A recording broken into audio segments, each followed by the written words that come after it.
Kodak Video Programs proudly announces a brand new video series of animal programs for children of all ages. Titled Animals in Action, this 12-volume video series combines fun and fact as you meet animals of all sizes and all shapes up close. See how animals live and adapt to their world. Laugh at rare moments of animals at play. Learn all about the differences of animals, how they move, talk, see at night, build their homes. With beautiful photography by award-winning Survival Anglia Limited, Animals in Action is a series you'll want to collect and enjoy over and over again.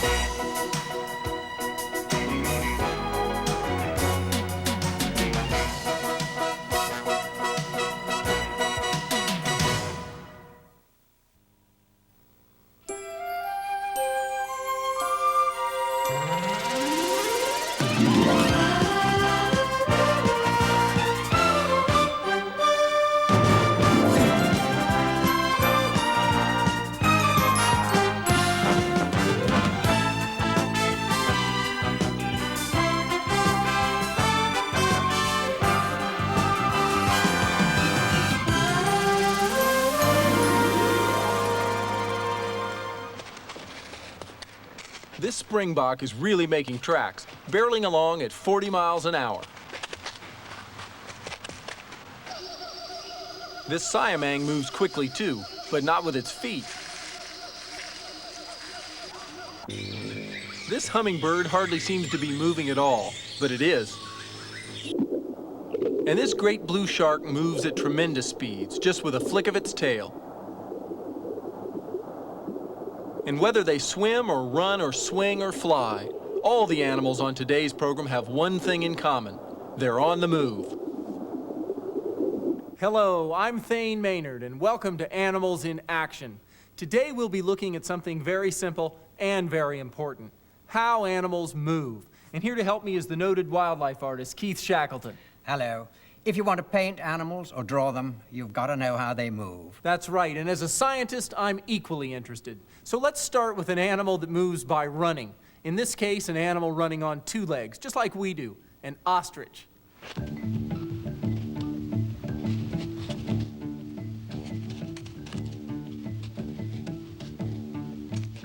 Here they are, cruising along at about 25 miles an hour, moving easily in 10-foot strides for as long as they like.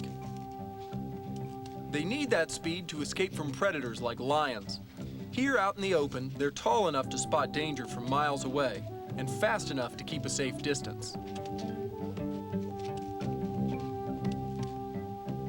Once again, the springbok racing across the Namibian plain. It's a species of African antelope. We've gone from 2 legs to 4 now and increased the speed a little, although that's hard to tell because we're watching in slow motion. Look carefully and you'll see something interesting. Only 1 foot at a time is touching the ground, starting with the front. 1, 2, 3, 4. 1, 2, 3, 4. The legs are very thin because all the muscles are concentrated at the top for maximum efficiency. A lot of antelopes use a similar running style. But this baby springbok, this young calf, is about to break into a different kind of movement. There, it's called pronking. Instead of a 1, 2, 3, 4, it's all 4 feet together and a little hop, springing off on all 4.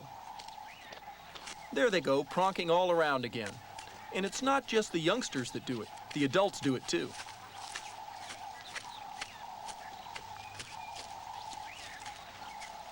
Scientists think it helps them jump over bushes in their habitat. It's also used in the springbok's courtship display and for warning, and they probably do it just for the fun of it too. The next animal comes from the tropical rainforests of Sumatra. It's a siamang, one of the gibbon family. They're apes that live only in Southeast Asia.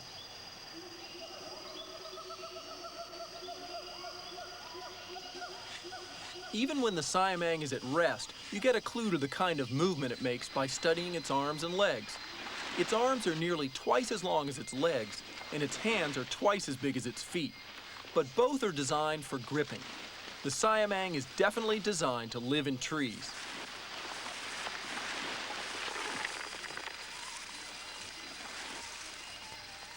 They're almost helpless on the ground, but with branches and trees they can go anywhere and do anything. One of those huge hands even makes a pretty good drinking cup.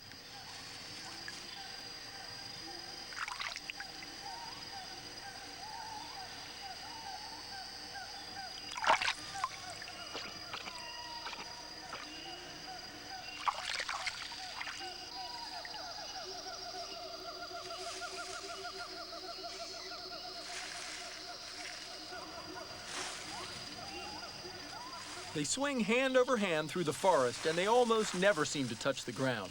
It's sort of an aerial ballet, or a treetop waltz.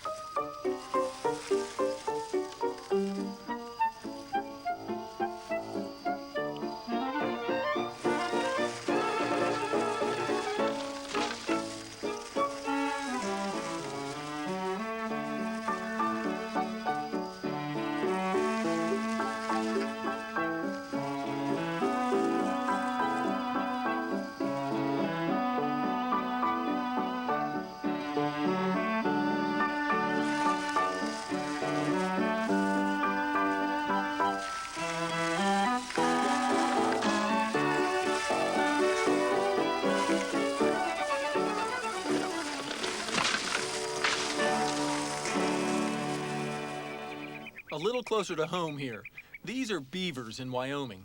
It's easy to see they're a little clumsy here on land, but if you look at a beaver up close, you'll notice something unique that tells you a lot about how it moves. That tail, they're wonderful in the water.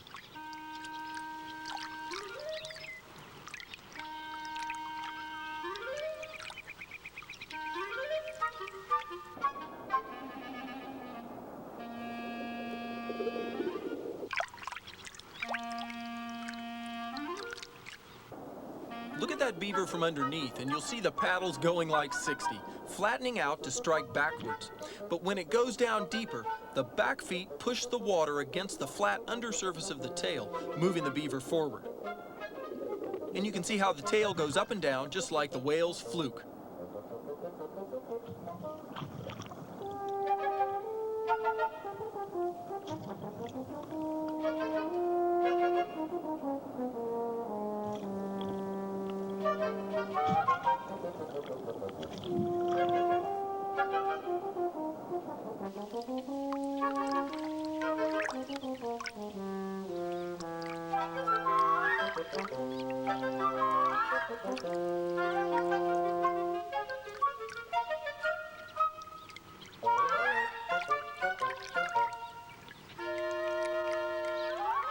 Beavers aren't good swimmers just for the fun of it.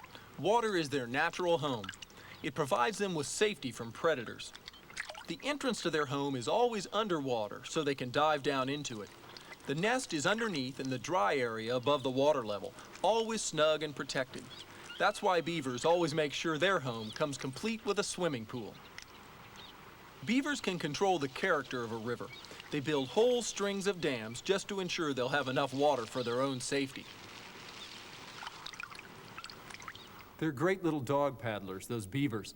But I think Keith is onto something a little more like a professional swimmer. Am I right? You're right, Thane. I've got a shark here. And a shark must be about the most professional swimmer of all. Look at the shape of the animal. This is no special shark. They're all very much alike. But these are the important things. The streamlined body, powerful tail, fins, especially this fin, and a mouth. And that's really a shark's line of business, swimming all the time and eating. Let's look at a shark head on. It's quite interesting. This shape, round, tall fin up here, these two side fins sticking down, and this great big mouth. It's a bit like something else that's quite familiar too, a round shape, and a fin, two wings, with engines. It's a jet aeroplane. Streamlining is important to both. That's right. The only difference is that the engines drive the plane, but the shark moves along with a massive sweep of its tail. Let's go underwater and have a look. Boy, we humans sure look clumsy underwater. With all our bubbles and snorkels and face masks and bottles and swim fins, we don't really compare with sharks at all. Anybody would be a little uneasy, just a little bit frightened, swimming among animals like this. It's reassuring to have the cage.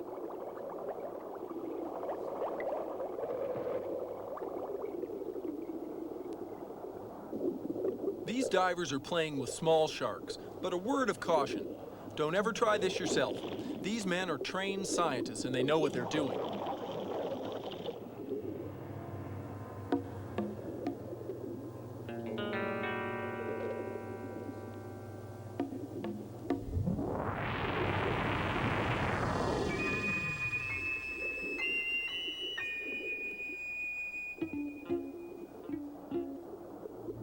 Here's a blue shark, attracted by a bonito hung up for bait.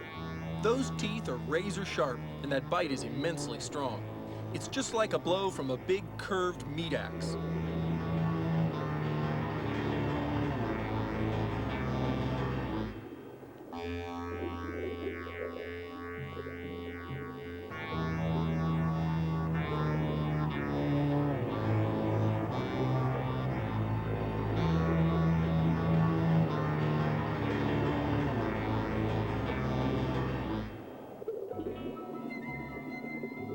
For all its beautiful design, a shark is a very primitive fish. It has no air sac to keep it up like other fish, so if it doesn't keep swimming, it'd sink to the bottom.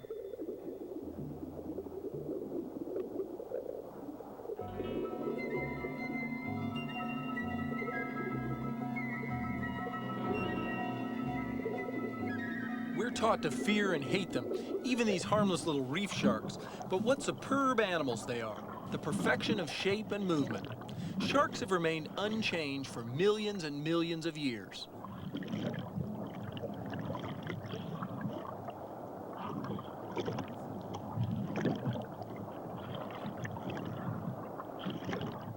They come in all shapes and sizes, and some of them don't even look like sharks at first sight. This is an angel shark, designed for the bottom, and its back fins are moved so far back that they act as tails to push it along.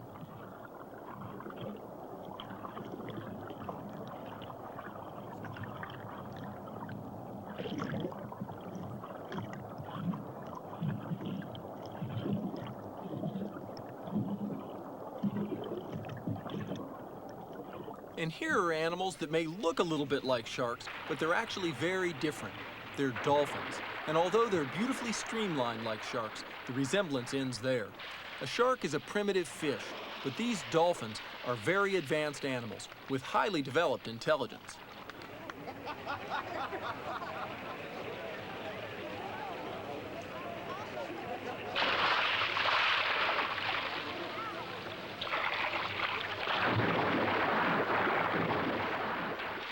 They're famous for performing tricks. Actually, they love to jump on their own. And in the wild state, like these Pacific white-sided dolphins in the Sea of Cortez off Baja, California, they're doing it just for fun.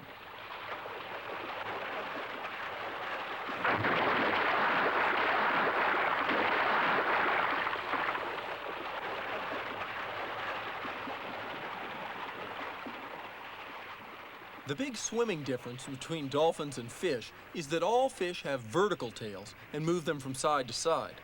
Dolphins have horizontal tails and move them up and down, just like this dolphin pushing a diver around a pool, up and down like a beaver. Now, dolphins are mammals, but so is this lady, and how different can you get? She's an armadillo from South America, and while she spends most of her time on land, she has a couple of very neat tricks when she gets in the water. If she wants to cross a river, sometimes she'll just take a deep breath, and she can hold it for 6 minutes, and walk across the bottom of a riverbed. Of course, if she wants to swim, she can do that too, but she's got another trick for that. She actually swallows air, not into her lungs, but into her stomach, and that helps to keep her afloat. And then she uses her clawed feet to paddle her way around. Armadillos are fascinating to watch. The name is Spanish for little armor-plated one, and you can see that's a good description. These special plates of skin-covered bone protect it from thorns and branches, and sometimes from their enemies. As you can see, they're not all that fast on land, but then they don't have to be. That armored plate is pretty good protection. But now it's time to get back underwater. Is that right, Keith? Right, Thane. And a completely different animal, but an animal that walks on the bottom just the same, but very different from the armadillo. You'll see in a minute. It's a very familiar animal to everybody, this. Quite an easy one to draw. It's a 5-point star. It's a starfish. Now, we're looking at the bottom of it, so the mouth is right in the middle, and all along the underside are rows of little sucker walking legs that move the starfish about. And they're interesting, these. They work exactly like a bath plunger that you use for cleaning the drain. And each individual tube foot can move all by itself. Can you show us how that works, Keith? Yeah, it's simple. You imagine this end fixed to the leg of the starfish. Very long, very flexible tube coming down like that. And in the middle of it, a muscle running right to the tip. Then the tip opens out like that into a sort of a mushroom, and that's the foot. This muscle can pull the foot up like that. And they can really hold hard with those things. It's really pretty spectacular when you see it in action. Okay, here's the starfish, and as you can see, it's obviously not about to set any speed records. But here you see, close up, the sucker feet. They're not easy to see because they're transparent, but each one's moving quite independently, feeling its way and finding its own footing. This starfish has found a limpet. Now, it's almost impossible for you or me to pull a limpet off a rock, but the starfish can do it with the strength of those sucker feet. Pull it off the rock and eat it, and then it'll move on to look for something else.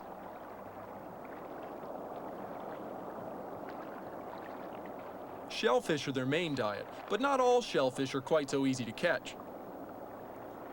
Here's a scallop, and a scallop has got a secret all its own. Off it goes. It's quite literally jet-propelled. It has a siphon in the back so that it pushes itself along just like a little flying saucer.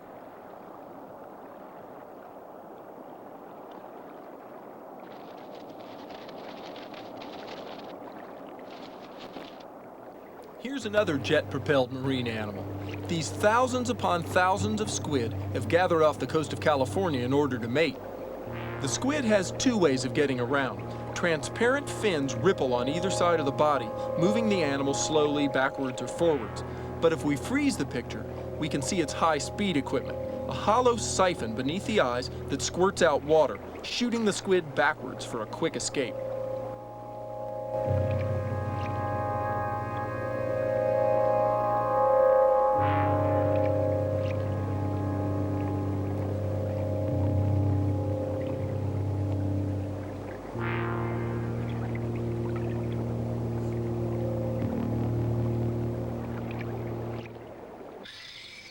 We've left the sea altogether now to meet Peripatus, an extraordinary animal moving across the forest floor of the tropical rainforest in Trinidad. This just might be the king of the creepy crawlies. 50 pairs of legs, the whole animal's about 3 inches long, helping it search out and find something to eat.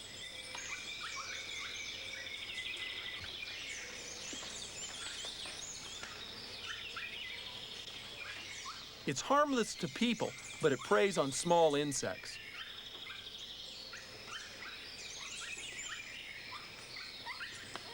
Look at its leg action. Each foot is put into exactly the same spot as the foot in front of it is just left.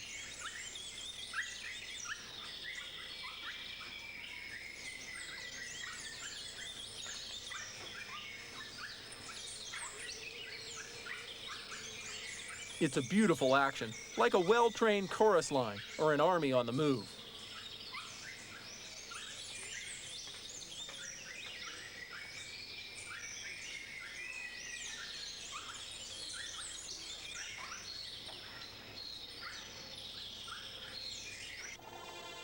But here's someone that can give Peripatus a run for its money, the giant African millipede.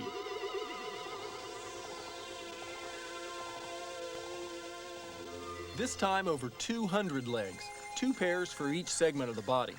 But unlike Peripatus, the legs aren't moving independently. They're sweeping along in a wave action.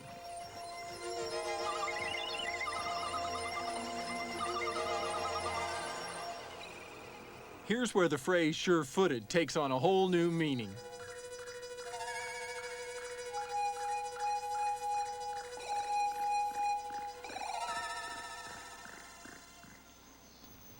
We've looked at every kind of motion from 2 legs to 200. Where do we go from here, Keith? we could go to a one-legged animal like the chap between us, a snail. Perfect example of a one-legged animal. Here he is. Not perhaps the gardener's best friend. There's the shell. And here's the familiar body, a long, thin, slippery body. Eyes up here. And all that length is foot. It has rows of muscles that move like the tread of a bulldozer, pushing, pushing, pushing. One of our cameramen got a great shot of just that action. Here's the snail now in a head-on close-up. Those are its eyes on stalks there. Up close, we can see how it's moving along. You can see the ripple going backward, pushing the snail forward.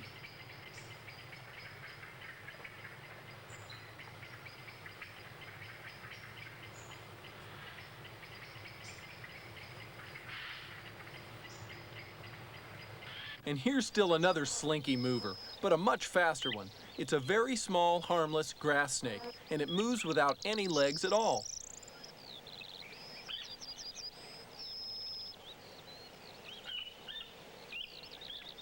And it can get around in the water just as easily as on land, with a series of twists and bends pressing against the vegetation and pushing itself forward.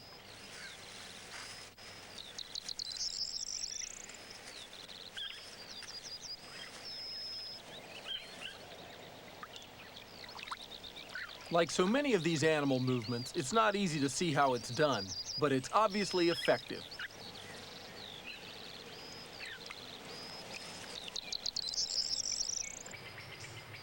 You might think this was another snake, but in fact it's not. It's a European slowworm, a type of legless lizard, and it has no need for legs.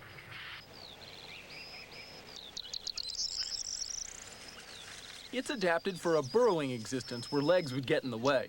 When it's above ground, it moves just like a snake gliding along, pushing against vegetation.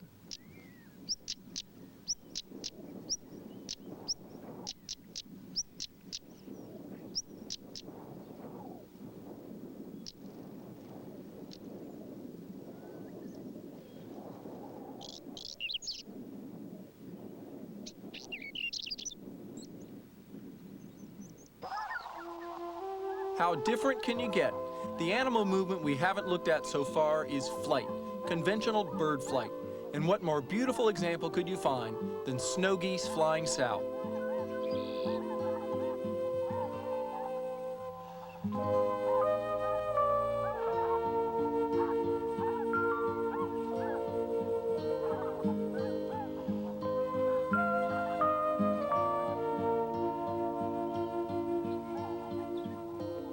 One of the most beautiful sequences ever shot of wild birds on the wing. It's an easy action, a gentle upstroke of the wing, a firm downward stroke. The downward stroke doing all the work, pushing them ever forwards.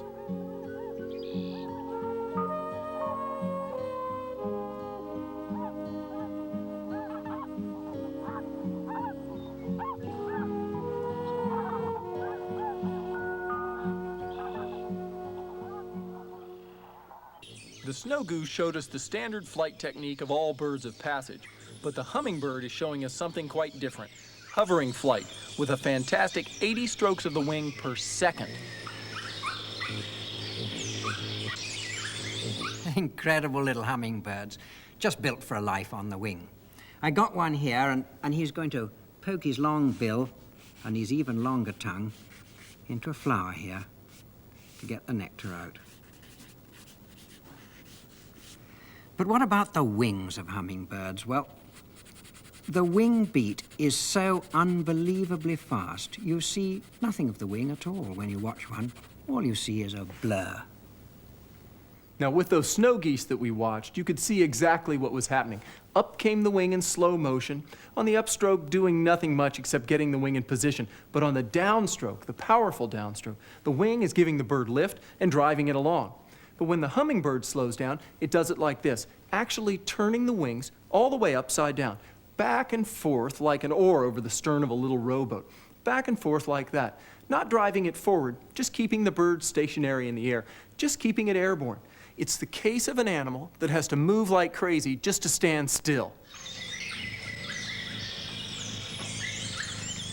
Hummingbird flight is really one of nature's wonders. Here in slow motion, you can actually see what's happening. On the backstroke of the wing is completely upside down. The top surface becomes the bottom. Then on the forward stroke, it's normal again. This produces a strong downwash of air, which plays over the tail so that the tail becomes another control surface to help keep the bird's bill at precisely the right angle for the tongue to reach the nectar.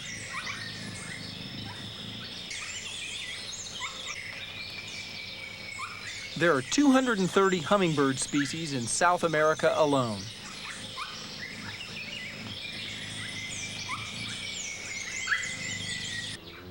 Now the bee's action is very similar, except that it actually has two pairs of wings.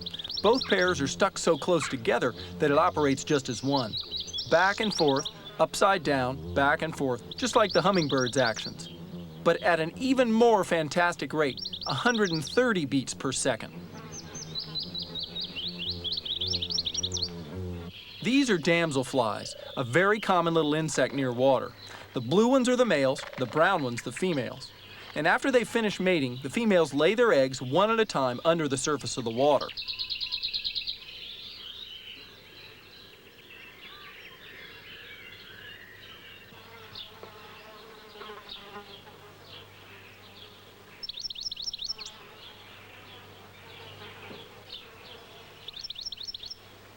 But the interesting thing about these insects is that they have two sets of wings, two entirely separate sets, doing precisely what a hummingbird's wing does, but separately.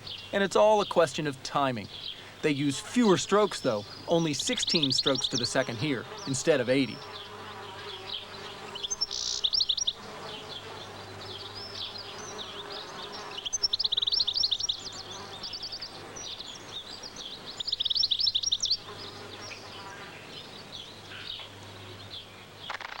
They need their special flying techniques for good reason. Some actually lay their eggs on the wing.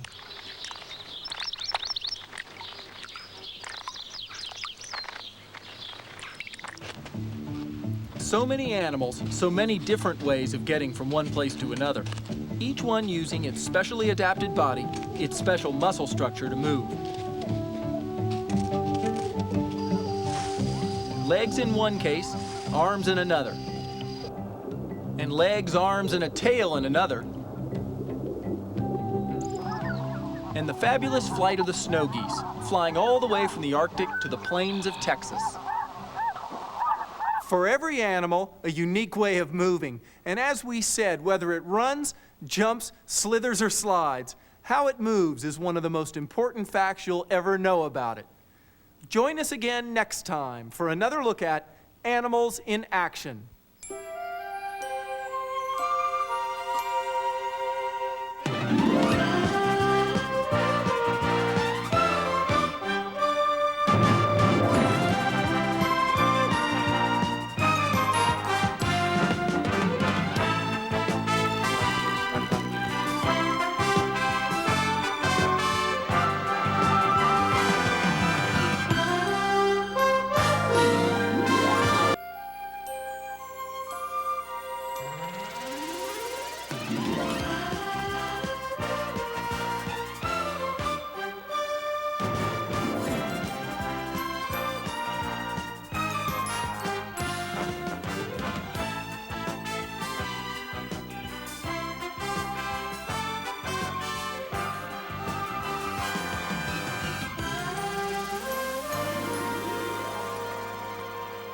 Hello, I'm Thane Maynard, and welcome to Animals in Action.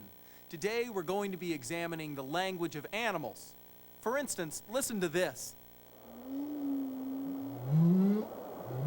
That's the strange, eerie song of the humpback whale that can be heard for literally hundreds of miles around the tropical waters of their calving grounds. Then there's the ominous sound of a diamondback rattlesnake.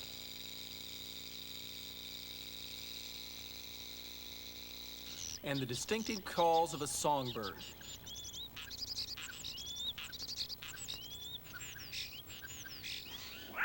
What is the meaning behind the jackal's bark and all the other strange noises that animals make? Today we'll be looking into this matter of communication by sound with the help of Keith Shackleton at the drawing board. Hello. Scientists have never found any evidence that animals can talk, that is, can communicate with anything complex enough to be called a language.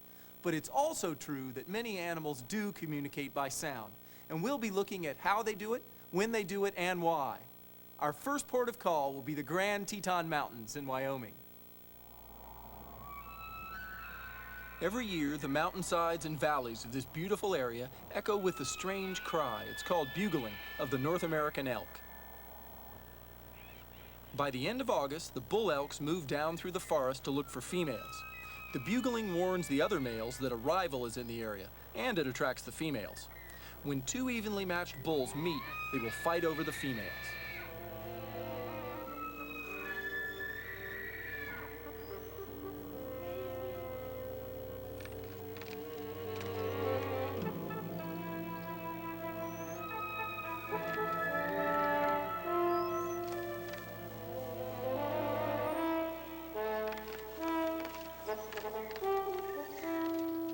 Those antlers are dangerous weapons, and the bull elks do not usually fight for too long.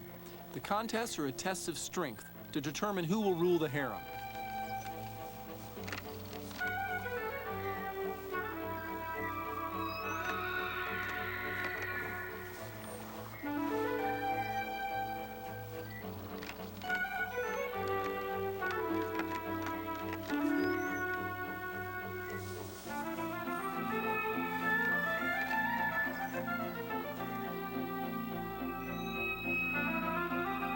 The loser soon admits defeat, while the victor roars defiance. The females don't seem to know what all the fuss is about, but the successful males soon round them up into small groups of their own.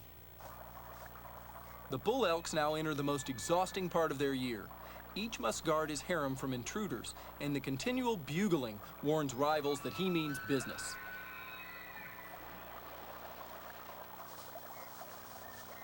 During the middle of the day, the cows are allowed to rest and graze quietly in a loose group. But the bull is never far away, and he is constantly on his guard, and still the bugling continues. Then one day, as quickly as it began, the bugling will cease, and the breeding season will be over. The bulls will rest and recover their strength before the winter, and the mountains will no longer echo with their calls.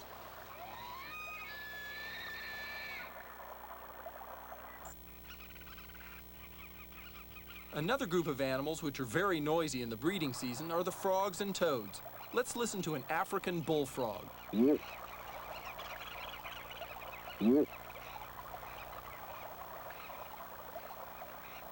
By inflating a large throat pouch, frogs and toads can amplify their calls. Some can be heard almost a mile away. The females are attracted by the calls and soon pair up with their noisy suitors.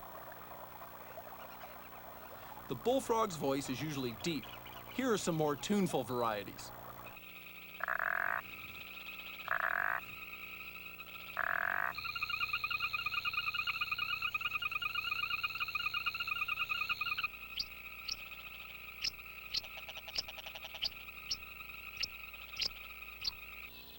The most tuneful singers of all are the birds. Again, it's the males which sing. Each species sings a different tune, so the song of this bird identifies him, even when he's out of sight, as a cock robin. Bird songs undoubtedly attract the females, and they tend to choose the males with the best voices, so there's every reason to sing your heart out.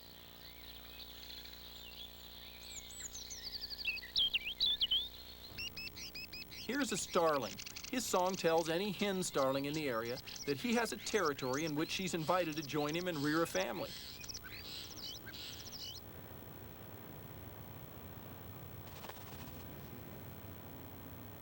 This starling already has a mate, and together they've built a nest under the roof tiles. But even though they've successfully mated, he keeps on singing outside because there's a dual message in his song. To rivals, that message is, keep out of my area. The male must guard his territory to make sure there'll be enough food for his family.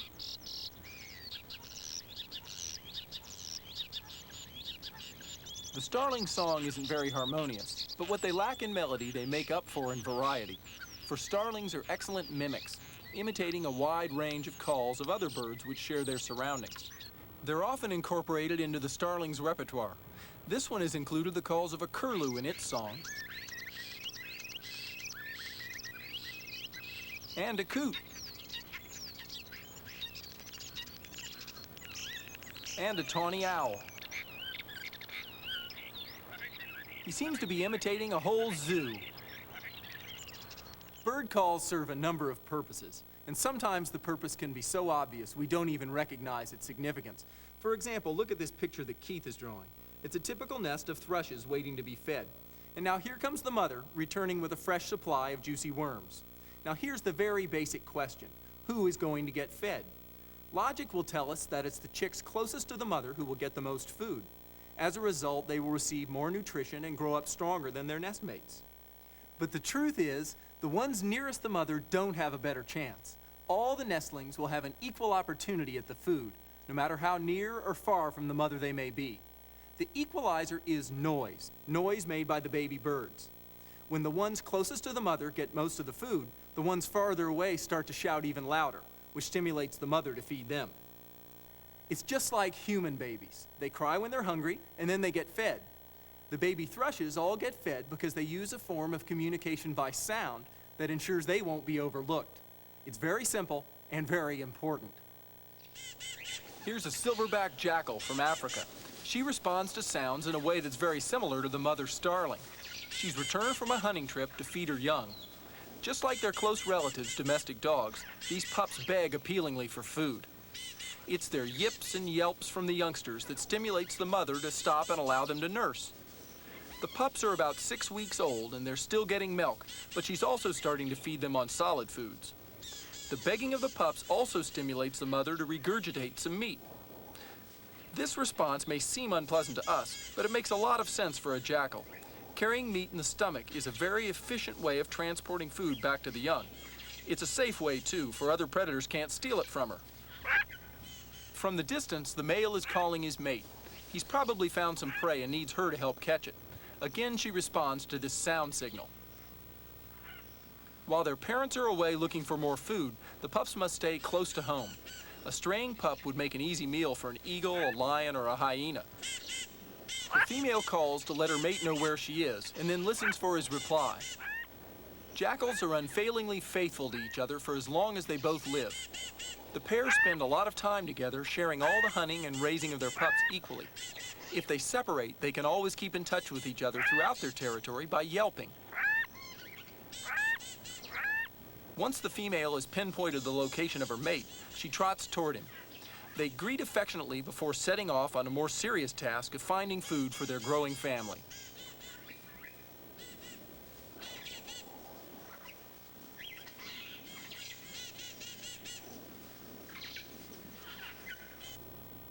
We're in the Rocky Mountains of North America now to listen to some trumpeter swans. The trumpeter swan is the largest and loudest of all swans. The parent birds use contact calls to keep the family together. If a youngster got separated or lost, the result could be fatal. The calls are especially important when the weather gets colder and the birds move to warmer feeding grounds.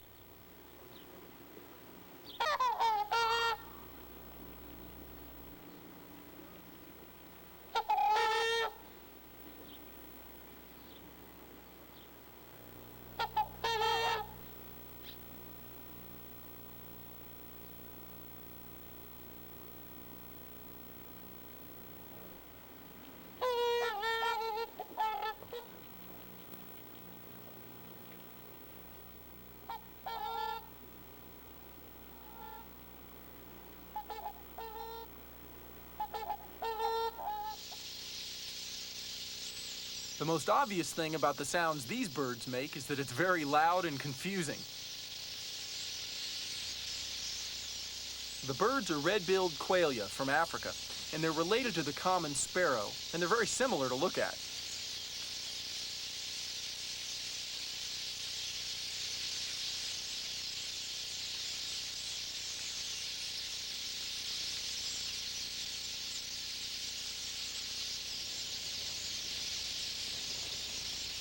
Quailias live in huge flocks, often numbering hundreds of thousands. Their constant chattering helps to keep the flock together and working as a single unit. Sometimes they gather in such numbers in one tree that the weight of the birds is enough to break it down.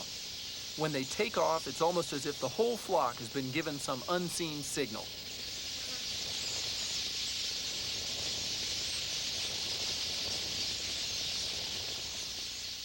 Living in a noisy flock has many advantages. The chattering deafens the enemy and helps to confuse it. At the first sign of danger, the birds all chatter louder, and this serves as a warning signal to the whole flock. And it's almost impossible to keep your eye on one bird and hunt it down when there are thousands of whirling wings around. In the case of the blackbird, we will see still another use of vocal communication. Blackbirds are quick to raise the alarm and warn other birds in the area of passing danger, such as a prowling cat. Their nervous scolding chatter has a familiar sound in both town and countryside. This handsome jet black male is tail flicking, and the chuk-chuk call is an expression of anxiety. This puts the female on her guard, but she won't fly away to safety until her mate scolds loudly and raises the alarm.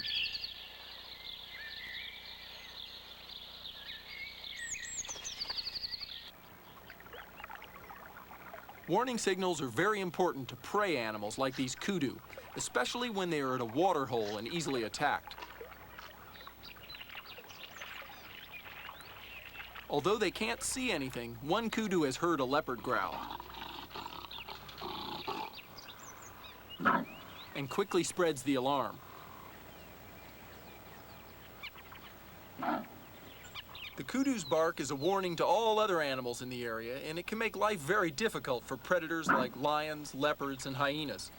The advantage with a sound signal is that other animals don't have to be within sight. As long as they're within earshot, they'll hear the warning.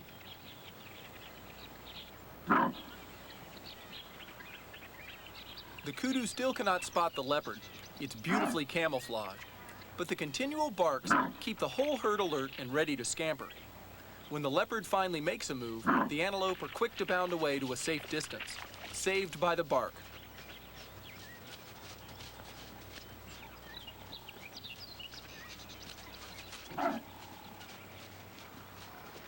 Elephants have a very strange alarm system, which puzzled scientists for many years.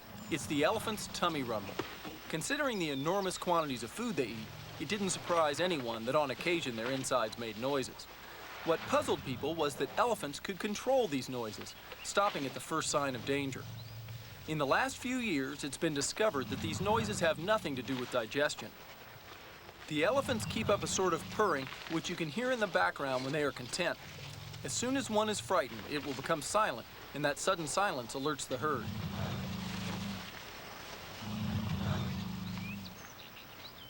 When they are really alarmed, they will trumpet loudly in an attempt to frighten off the enemy as well as spread the alarm.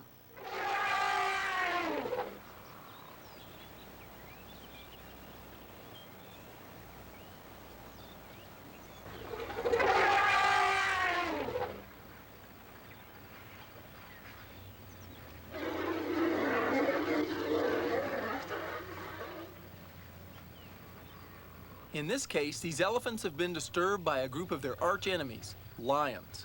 The lions are no match for a herd this size, and the elephants noisily send them about their business.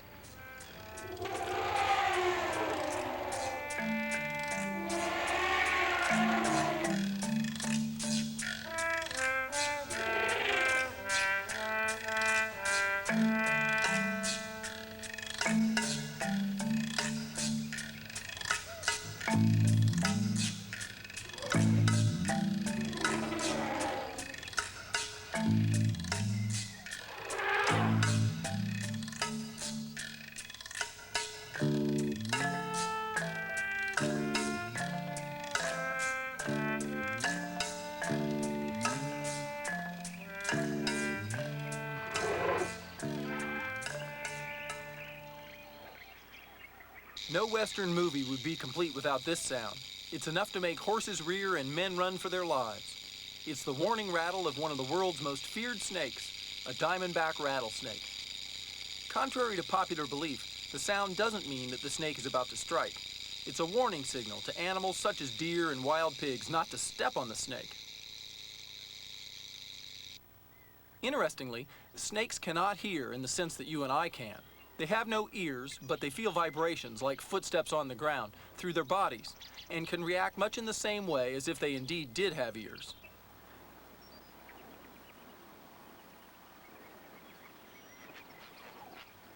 There used to be a theory that snakes could hear through their tongues, but that's only partially true. The tongue is sensitive to vibrations, including sound vibrations, but its basic use is for smell. The most important feature of a rattlesnake is the rattle itself. It's made, like the snake's scales, from the same material as our fingernails. A rattlesnake will usually sit and wait to ambush any prey that passes, but when it's very hungry, it'll go out on a hunt. If it finds suitable prey, it will strike and inject poisonous venom into the animal. Although the fangs and the venom are mainly used for catching food, they're also used for a defense.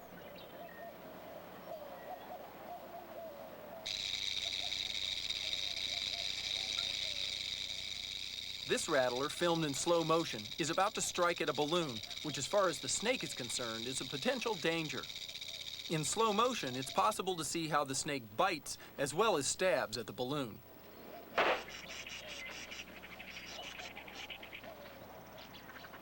Although most people hate these animals, more deaths are caused by bee stings every year than from the bite of this snake, which after all does its best to warn us of its presence.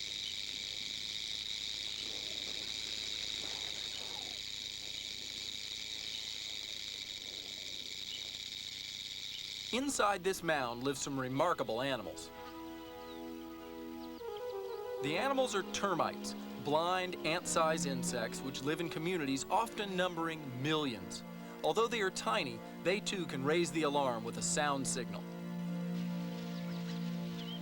And here's an animal that would alarm any termite, a hungry aardvark looking for a meal of termites. As soon as the aardvark attacks the mound, the soldier termites quickly raise the alarm by beating their heads on the ground.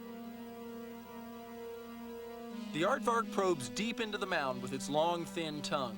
Even though most of the colony has been warned of danger, a large number of termites will meet a sticky end. But there are millions of termites inside each mound, so the aardvark's attack will have little effect on the colony as a whole. We're back with the elephants again, only this time we're not here to find out what noises they'll make, but what noises they hear. Elephants have the biggest ears in the world, and those huge ears are used to catch as many sounds as possible. The better an animal hears, the sooner it will detect its enemies, and the greater its chances to escape. The elephant has other uses for its ears as well. It uses them to make it look bigger and more frightening when it's alarmed, and it also uses them to dissipate heat. From an animal with big ears to one with no external ears at all, it's the mole.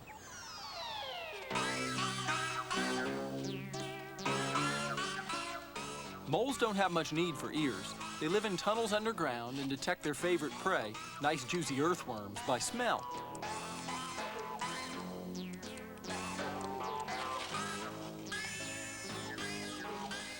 Large ears would only get in the way, and they don't need to hear particularly well anyway. The sound, after all, only comes from either in front or behind.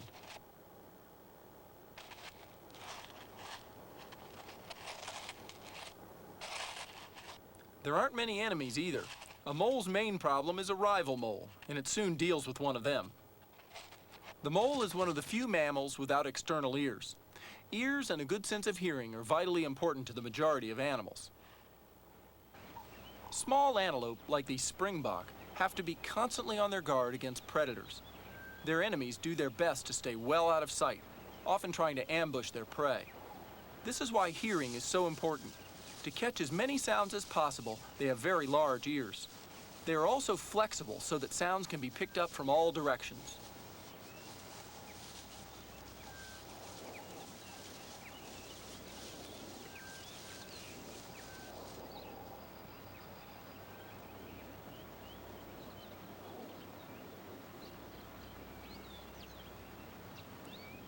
Even when they are asleep with their eyes tightly shut, their ears are still on guard.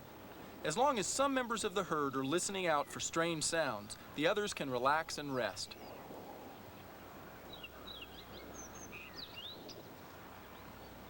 At the first sound of anything unusual, the springbok will stop and listen. Their senses of sight and smell also help them to build up a clearer picture of what lies ahead. In this case, it's a lioness which has alarmed them. She is so well camouflaged that they cannot see her, but their sense of hearing has warned them of her approach.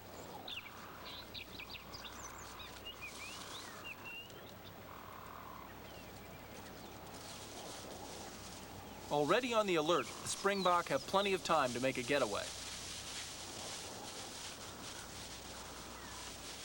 And so we've seen how the way animals make sounds and the way they hear sounds is immensely important to how they get on in the world. And I know Keith Shackleton's been busy working up some pictures of an animal that has made some quite remarkable adaptations in both the area of making sounds and listening to them. Keith? Right. I have been drawing something. I've been drawing a bat. You know, the only little mammal that can fly properly like a bird. And there are something like 900 species of bats in the world, mostly in the tropics. But enough of the bodies of bats. I've just drawn a head, because this is going to explain what we're going to talk about now. They have the most curious faces. This one is called a sword-nosed bat or a spear-nosed bat, but nearly all of them have got this leaf-like process on the nose. All of them have big ears, some bigger than I've drawn, and in the ear, a curious pillar that stands up there called a tragus. Now, we'll come back to that later, but look at the eye. Tiny little fiddling eye. The old saying, as blind as a bat, is nearly true. They're not blind, but their eyesight isn't good. But what they can do is practically see with their ears, and they're seeing by echolocation. Now, this is roughly how it works. Come back to our bat and imagine that here we've got a moth flying along. Now, that bat will send out little sounds through the air at a terrific rate, 200 to the second, sounds that we can't hear. They're so high-pitched, but they'll reach that moth and return. And all this specialized equipment, especially in the ears, will tell the bat everything it needs to know about that moth, where it is, how far away, and the bat will act accordingly. A bat can tell by echolocation the difference between a leaf falling through the air and a moth. A bat can find an insect in the dark, chase it, catch it, and eat it in half a second. It's truly remarkable. And bats aren't the only animals that use echolocation. The high-pitched noises you hear in the background are the normal voices of the fast-swimming and beautiful dolphins. The lower clicking sounds are the ones they use to echolocate. To me, it sounds a little like a radio that hasn't been tuned in properly, but it all makes sense to a dolphin.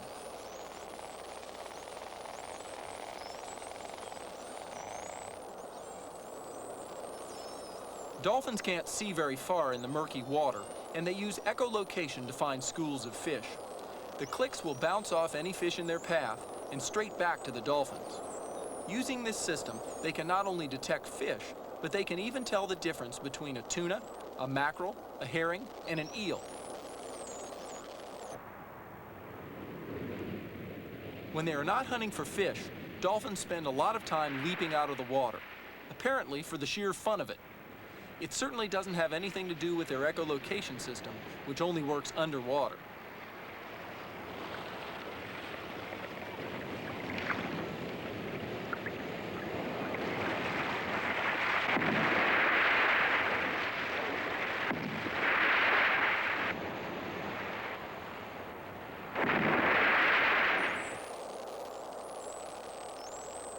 Some dolphins can send out up to 1,000 clicks per second. They can also vary the number of clicks to get a clear echo picture of the fish ahead. The clicks also warn them of land or an approaching ship. So it can be far from quiet under the sea. A large variety of animals send out a wide range of grunts, squeals, and whistles. But perhaps the most enchanting sound is made by the humpback whale. In warm tropical waters, these whales sing their unique and mysterious songs. Every year they change the tune, which is almost certainly part of the breeding ritual. But exactly why the humpback whale sings its song is still something of a mystery.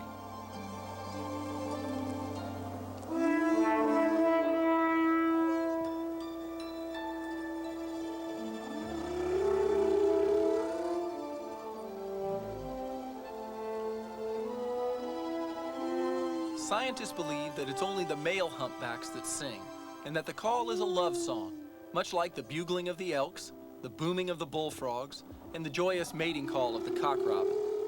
But scientists are reluctant to claim that they've solved the mystery of the humpback song, and with good reason.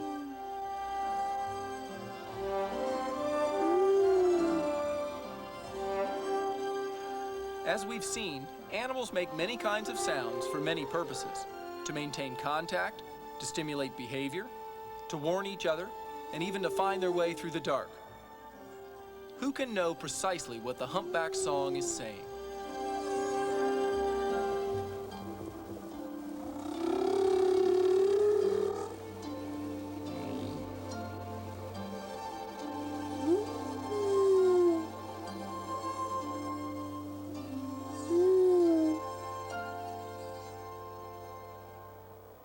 As so often is the case with animal behavior, the more we learn, the more mysteries we uncover.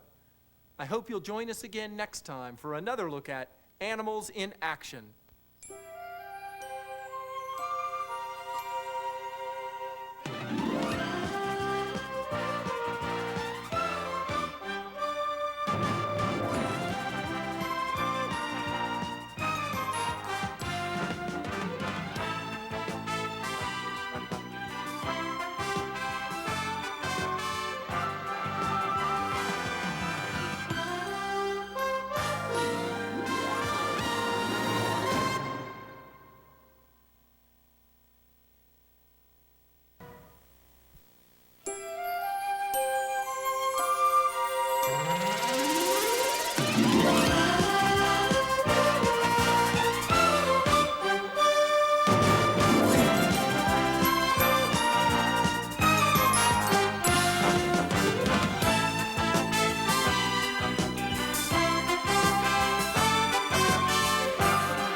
Hi there, I'm Thane Maynard, and welcome to Animals in Action.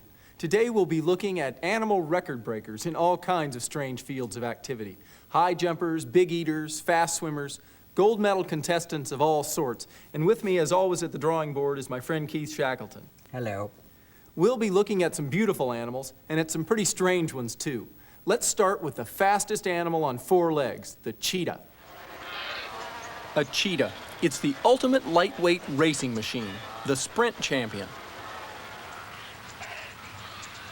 It can run 50 miles per hour, maybe 60 for a short distance. Here's one after an impala.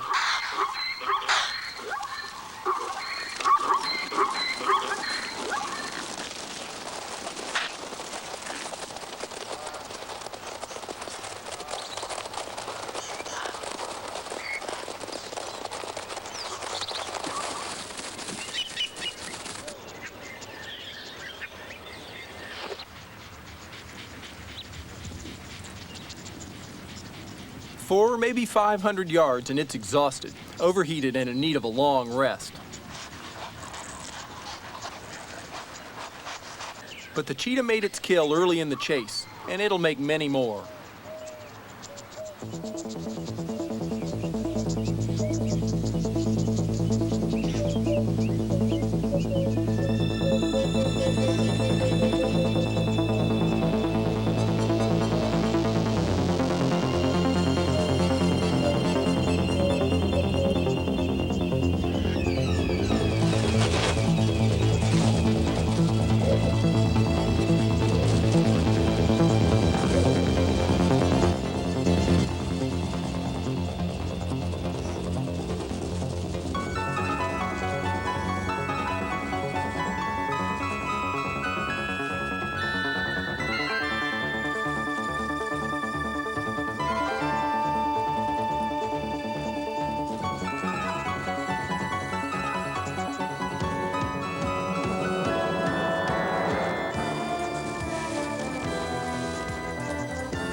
Now an instant replay will show us just why the cheetah is such a fabulous sprinter. There goes the Thompson's gazelle with the cheetah fast behind.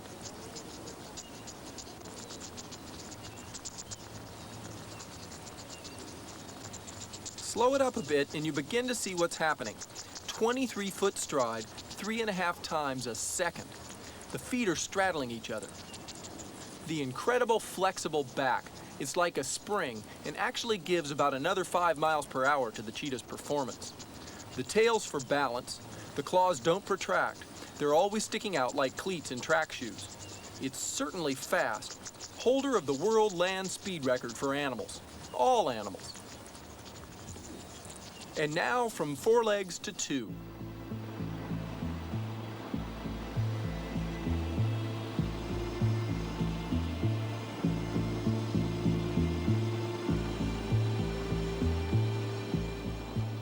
The largest of all birds, 8 feet tall, weighing nearly 300 pounds, the ostrich.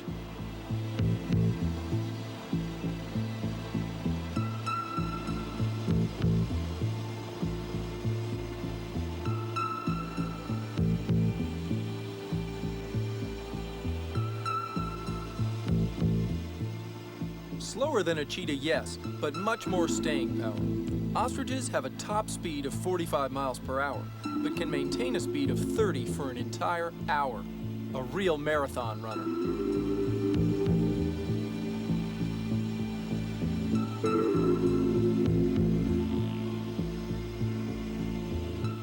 All athletes give up something to attain perfection. Ostriches millions of years ago gave up flight. I might add that ostriches hold lots of records. The most fearsome kick in the bird world, and of course, the outright fastest animal on 2 legs.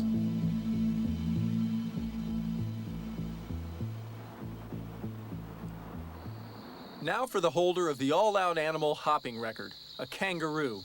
We're still in the 2-leg category, but when you see them moving around, you'd think maybe they had 3 legs because of the use of the tail. It forms a handy tripod.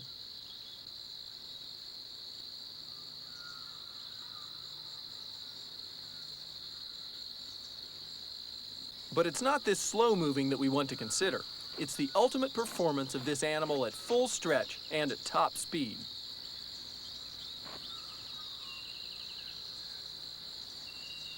There it goes, the red kangaroo.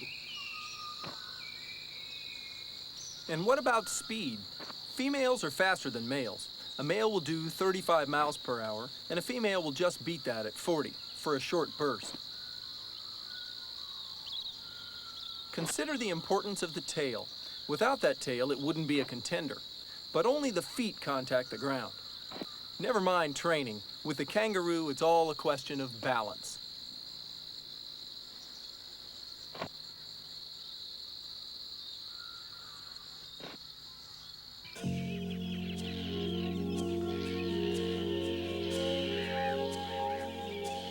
Off the ground now, these are the long-range champions, the Arctic terns. For ocean birds, the sky's the limit, and the distances they cover are phenomenal.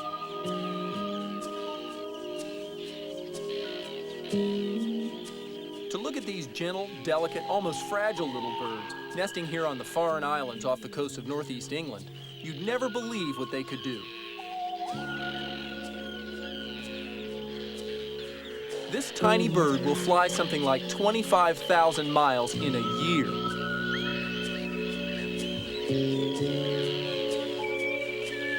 It'll migrate from above the Arctic Circle down to below the Antarctic Circle and all the way back.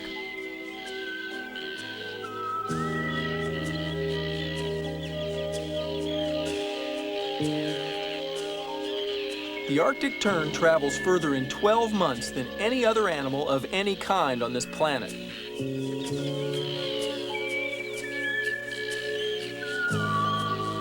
Let's look at a typical journey. Breeding up there in the Arctic North, it would move down when winter comes, all the way perhaps round the Cape of Good Hope to Australia, round the Antarctic, and all the way back.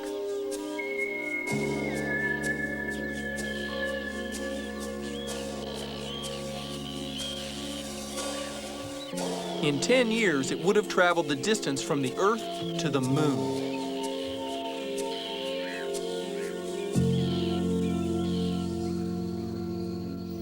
Keith, do you want to explain why those Arctic terns actually do all that migrating? I'll try. It's interesting. It's the sun, really. That's what it's all about. We'll have a rough diagram. Here we've got a sun. All out of proportion, but it'll give the idea. And that's our little Earth. On its axis. Remember, it's tilted like that. Now, in this position, we're having a northern hemisphere summer. The sun shining on the northern hemisphere, and the southern hemisphere is really in shadow. It's having its winter. At the North Pole, right there, it's got a 6-month daylight, and the South Pole, tucked underneath there, is having 6 months of darkness. Okay, so off goes the Earth on its orbit round, until it finishes up 6 months later, right opposite. Still the same angle, but now it's the South's turn to be getting a summer, and the North is in darkness. And those little Arctic terns have got the wherewithal, they've got the wings, and like sensible creatures, they follow the sun and get all the goodies that are going. These champion migrants are said to enjoy more hours of daylight in a year than any other creature on Earth. They literally go to the ends of the Earth in search of sunlight, food, and the protection from predators which the polar regions afford. Now the award for record wing beat, the hummingbird, 80 wing strokes per second. It also holds the record for being the smallest of all birds.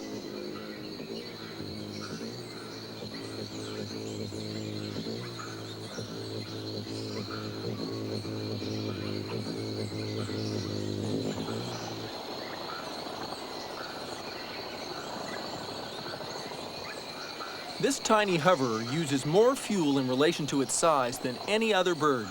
It has to eat twice its weight a day, mostly in plant nectar and tiny insects, just to keep all this output of energy up. And it's the only bird that can fly backwards under power.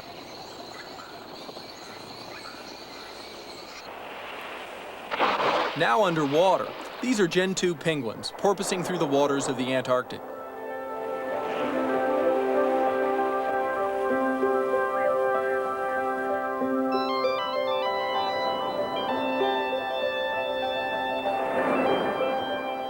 The fastest swimming bird, that's the record they hold, 20 miles per hour. And because they're good seafaring creatures, you can have that record quoted you in knots, 17.6.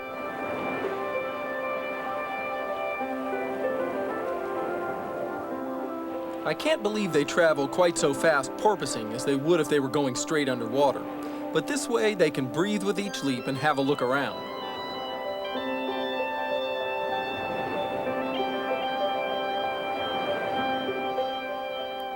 For top speed, it's great to have a streamlined shape. There they go, tail down, feet tucked in, and the flippers driving along, very much like a fish.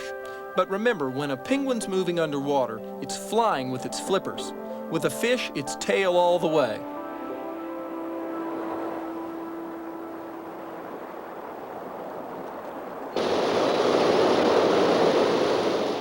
From saltwater to freshwater, the roaring white water of a West Coast salmon river.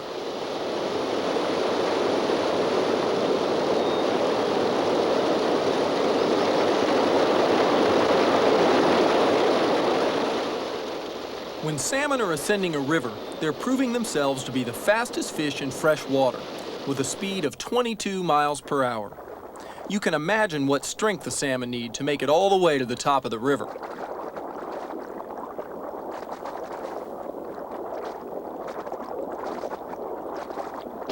All the falls that are in between are obstacles, all right, but the salmon can hurdle them.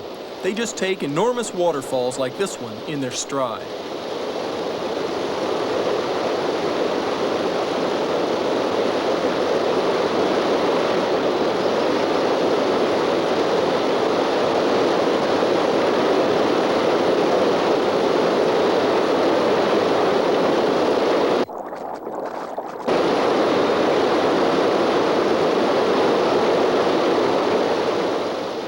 It's not surprising to know that they hold a record for high jumping in fresh water as well.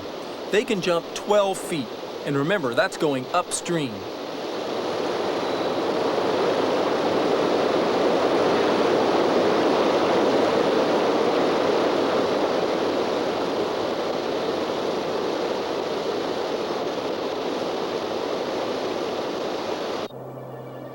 This expansive mass of polka dots is the largest fish on Earth, the whale shark.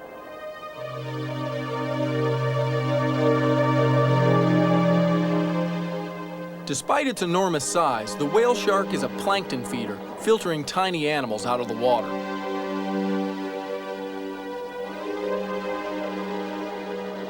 It lives in the warmer parts of the Pacific, Atlantic, and Indian Oceans, where it can grow up to 55 feet long. It's very placid and sluggish by nature, facts which lead some whale sharks to be bruised by passing ships.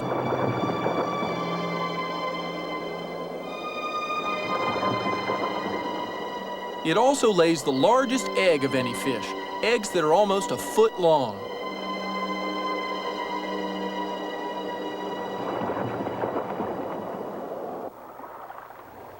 Now back home again to the Pacific Northwest.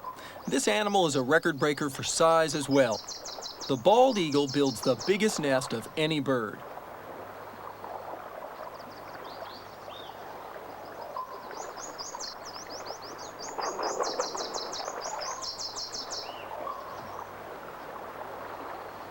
The largest eagle nest ever found was 9.5 feet wide, 20 feet tall, and weighed nearly 3 tons.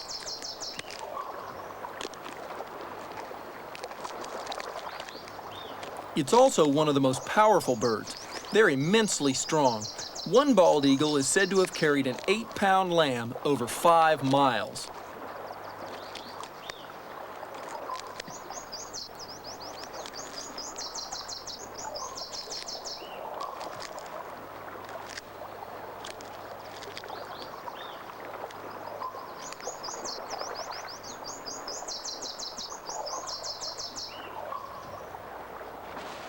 They're gorgeous animals, of course, but these Animal Olympics don't include a beauty contest.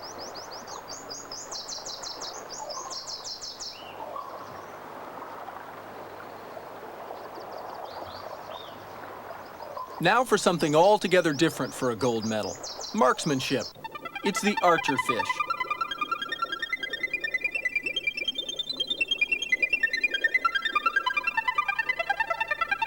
This is the only fish, or animal of any kind for that matter, that can actually shoot a missile at a target.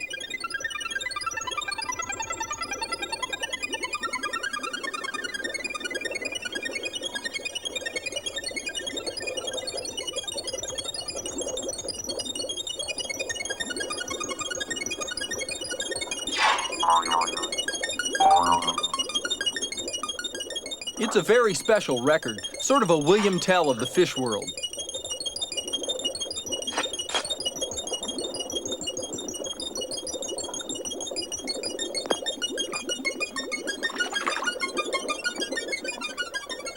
It's got a groove in the roof of its mouth like a gun barrel.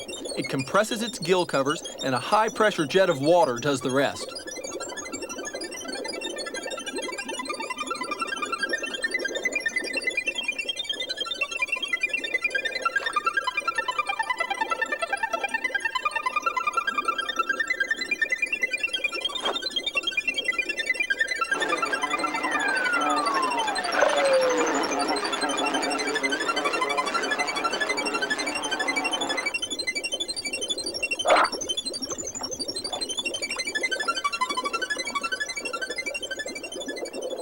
I have in my hand a record breaker you shouldn't get too close to. Believe it or not, this little frog is the most poisonous animal in the whole world. It's called a poison arrow frog, and they get their name from South American Indians that use them to poison their darts. But they're brightly colored for a good reason. Most frogs are dark colors, like dark green or dark brown, to stay hidden from predators. These guys instead come in many colors, in greens and blues and yellows and reds. And that way, they advertise to predators, stay away from me because I'm very, very poisonous. In fact, poisonous enough that 1 ounce of their poison is enough to kill over 2 million people. It affects their nervous system. And that's why these South American Indians will capture them, run them through, and hold them over some heat or a fire, and that way have them sweat out their mucus that then they dip their arrows in, and they can use those to hunt deer or monkeys or small rodents. So remember, if you ever see one of these, if you're in South America, look, but don't touch.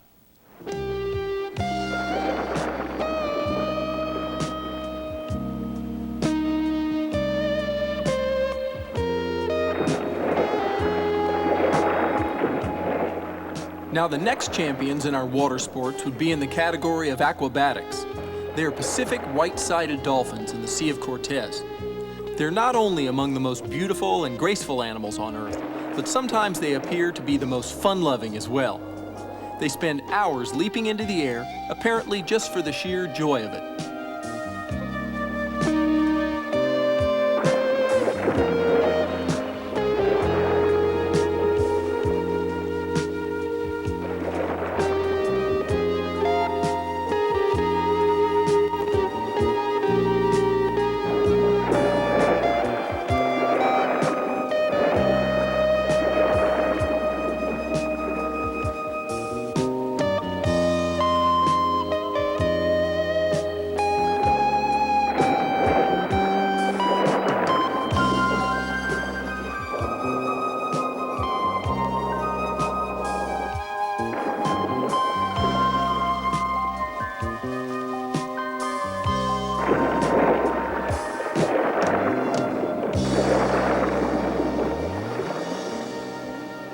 What about the land acrobatics? Well, I would give it straight away to the springbok without any question.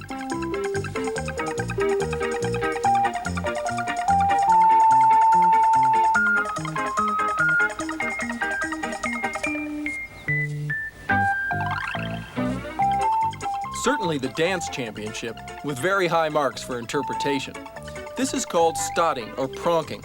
Now, I can't help feeling that these springbok are prancing around like that simply because they enjoy doing it, just like the dolphins do. A lot of animals, including many birds, seem to get a big kick out of having fun.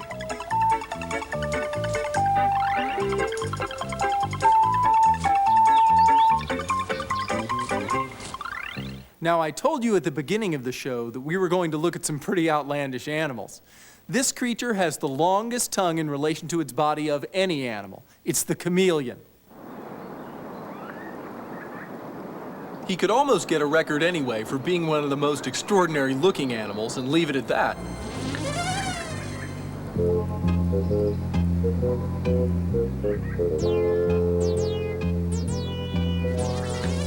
But look at that tongue he's using to devastate a nest of winged termites.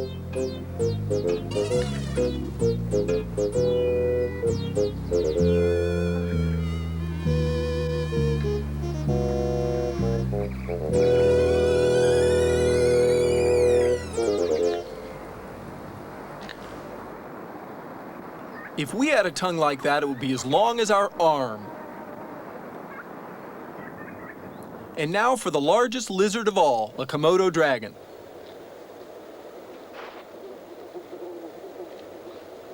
Nine or 10 feet long and weighing 200 pounds.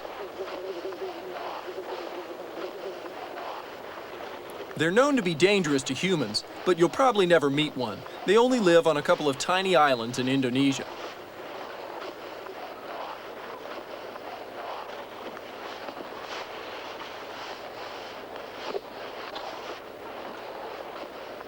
The world's biggest bird's egg, of course, is an ostrich egg. It weighs between 3 and 4 pounds and is so strong you could stand on it and it wouldn't break. If you tried to hard boil one, it would take you about an hour and a half to do it.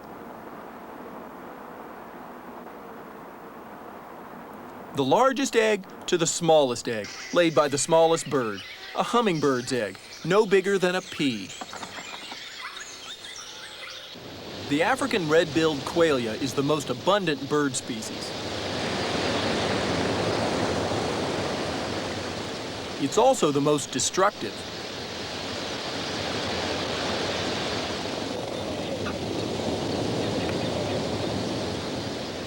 It lives in the drier parts of Africa, and there are an estimated 10 billion in existence. Qualia are known as feathered locusts because they descend on and destroy large areas of cereal crops. Some colonies are comprised of 10 million birds. Flamethrowers, dynamite, and poisons have been used against these pests with little effect. Part of their success stems from the fact that they can breed 3 or 4 times a year, and their eggs, usually 3, hatch in 11 days.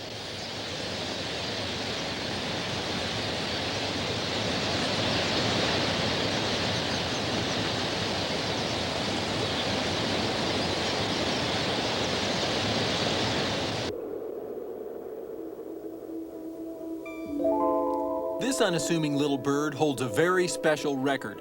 It's an alpine chough, and it lives at a higher altitude than any other bird in the world.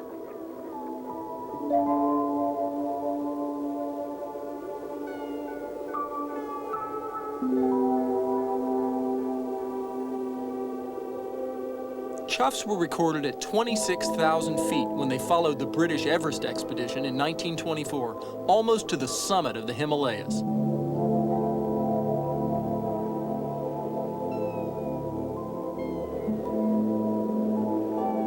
The oxygen concentration at that height is only 40% of that at sea level.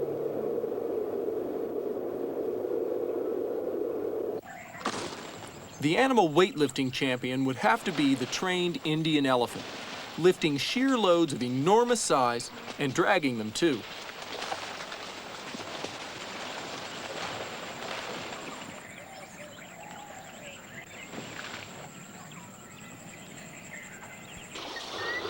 Its larger cousin, the African elephant, is the drinking champion.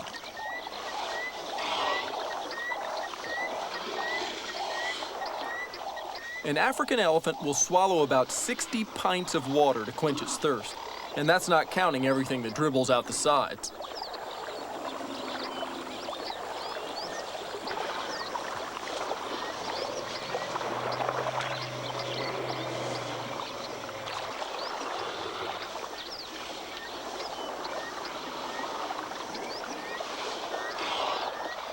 In a day, these animals swallow as much as 45 gallons. That's some mouthful. Here's the biggest bite on 4 legs, a hyena.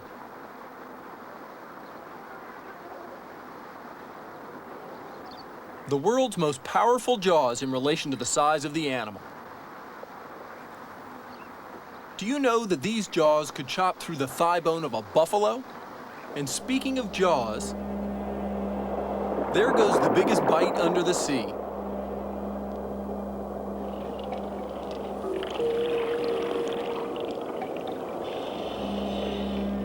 These are blue sharks, and their bite is actually being measured. Scientists have hidden a gauge inside that bait.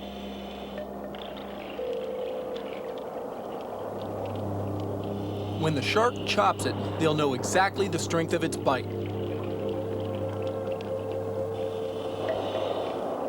And the reading? 8,000 pounds per square inch. And who devised this clever biteometer?